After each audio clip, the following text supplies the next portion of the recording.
أكبر الله أكبر. ایز اے ہیومن بینگ ہم جانتے ہیں کہ اللہ سبحانہ و تعالیٰ نے ہمیں اس دنیا میں بھیجا، تو اس لیے بندے کا اللہ کے ساتھ ایک تعلق ہے، اور اس تعلق میں جہاں پہ کہیں پہ کوئی ایسی کمی آتی ہے تو اس سے سب سے زیادہ نقصان انسان کو خود ہوتا ہے کہ اس کے اپنے اندر ایک ڈپریشن ہوتا ہے. تو اسی لیے یہ جو گناہ ہے یہ ایک ایسی چیز ہے کہ جب اللہ سبحانہ و تعالیٰ کی انسان نافرمانی کرتا ہے تو سب سے زیادہ بے سکونی اس کو اپنے اندر محسوس ہوتی ہے. تو اللہ سبحانہ و تعالیٰ کے ساتھ تعلق کو قائم رکھنے کے لیے اور اس کو ریفریش کرنے کے لیے توبہ کی ضرورت ہوتی ہے. جیسے کہ آپ کا کوئی دوست ہو نا جس سے آپ کی بڑا اچھا تعلق ہے، جس سے آپ کو بڑی محبت ہے، اور اگر آپ کو محسوس ہو کہ میری کوئی ایسی بات ہوئی ہے کہ جس سے تعلق میں فرق آ رہا ہے، تو آپ فوراً کوشش کرتے ہیں کہ آپ اس کو کلیئر کر لیں. اور اگر آپ نے کوئی اس کی بات نہیں مانی، آپ نے کوئی زیادتی کی ہے، تو آپ اس سے معافی مانگ لیتے ہیں. تو اللہ سبحانہ و تعالیٰ نے بھی اپنے بندوں کے لیے جو ایک کانسیپٹ رکھا ہے وہ توبہ کا کانسیپٹ رکھا ہے کہ جہاں پہ بھی بندے سے کوئی ایسا معاملہ ہو جائے کہ اس سے اللہ کی نافرمانی ہوئی ہے تو وہ فوراً اللہ سے معافی مانگے. اسی کو توبہ کہتے ہیں. اور توبہ کرنا اس لیے ضروری ہے تاکہ جب بندہ اللہ کے سامنے حاضر ہو تو اس کے اکاؤنٹ میں کوئی گناہ نہ ہو. تو چونکہ ہم خطا کے پتلے ہیں تو اس لیے ہم سے اکثر گناہ ہو جاتے ہیں. تو جب آپ توبہ کرتے ہیں تو پھر آپ کے نامہ اعمال کے سارے گناہ دھل جاتے ہیں. جب آپ اللہ سبحانہ و تعالیٰ کے سامنے حاضر ہوں گے تو آپ کے نامہ اعمال میں کوئی شرمندگی نہیں ہوگی، کوئی گناہ نہیں ہوگا. اور اس کا فائدہ آخرت میں تو ہے ہی ہے، دنیا میں بھی اس کا بہت فائدہ ہے. جیسے کہ قرآن میں آتا ہے فَقُلْتُ اسْتَغْفِرُوا رَبَّكُمْ إِنَّهُ كَانَ غَفَّارًا يُرْسِلِ السَّمَاءَ عَلَيْكُمْ مِدْرَارًا وَيُمْدِدْكُمْ بِأَمْوَالٍ وَبَنِينَ وَيَجْعَلْ لَكُمْ جَنَّاتٍ وَيَجْعَلْ لَكُمْ أَنْهَارًا. تو ایک دفعہ حضرت حسن بصری رحمہ اللہ کے پاس ایک شخص آیا. اس نے کہا کہ حضرت ہمارے زمینوں میں بارش نہیں ہو رہی، پانی نہیں ہے، جس کی وجہ سے کھیتی تباہ ہو گئی ہے، بزنس ڈسٹروائے ہو گیا ہے، تو کیا کیا جائے؟ تو انہوں نے کہا کہ تم استغفار کرو، توبہ کرو. اسی طرح سے دوسرا شخص آیا.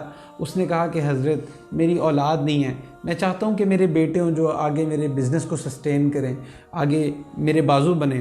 تو حضرت نے فرمایا کہ تم استغفار کرو. اسی طرح تیسرا شخص آیا.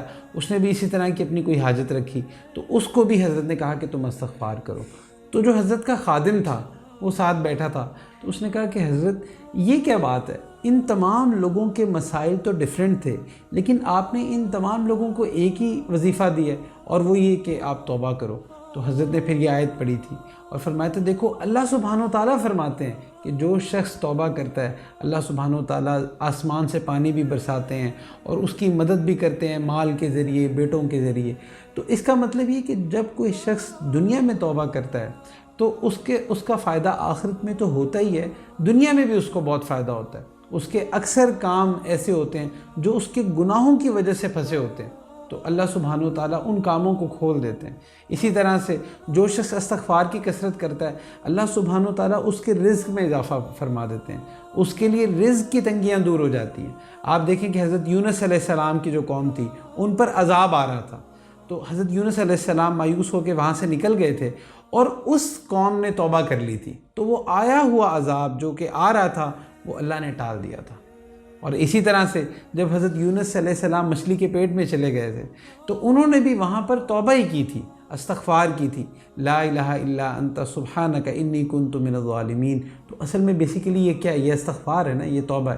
تو اللہ سبحانہ و تعالیٰ نے ان کو مچھلی کے پیٹ سے نکال دیا تھا. تو آج کے دور میں بھی جو لوگ بھی پریشان ہیں، زندگی میں کسی نہ کسی کی لائف میں کوئی مشکل چل ہی رہی ہوتی ہے، تو یہ جو توبہ ہے اور استغفار کی کثرت ہے تو یہ جیسے حضرت یونس علیہ السلام کو اللہ نے مچھلی کے پیٹ سے نکال دیا تھا تو توبہ کرنے والے کو اللہ سبحانہ و تعالیٰ مشکل حالات کے پیٹ سے نکال دیتے ہیں. تو اس لیے توبہ کرنا آخرت کے لیے بھی فائدہ مند ہے اور اس دنیا کے لیے بھی فائدہ مند ہے.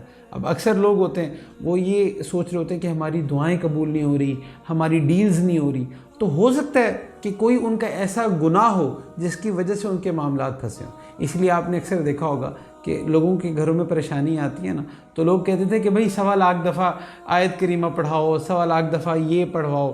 اصل میں اس کا بیسک کانسیپٹ یہ تھا، یہ نہیں تھا کہ صرف گٹکے پوری کرنی ہے یا آپ نے بس یہ ایک نمبر پورا کرنا ہے، بلکہ اس کا مقصد یہ تھا کہ اپنے گناہوں پر استغفار کرو۔ 1.25 لاکھ دفعہ کروانے کا مقصد ہی یہ تھا کہ اپنے گناہوں پر استغفار کرو کہ اے اللہ ہمارے اعمالوں کی نحوست کی وجہ سے ایسا تو نہیں ہے کہ ہمارے یہ معاملے پھنسے ہوئے ہیں۔ تو اس لیے جو شخص استغفار کی کثرت کرتا ہے اللہ سبحانہ و تعالیٰ اس پر بند رستے بھی کھول دیتے ہیں۔ اللہ اکبر اللہ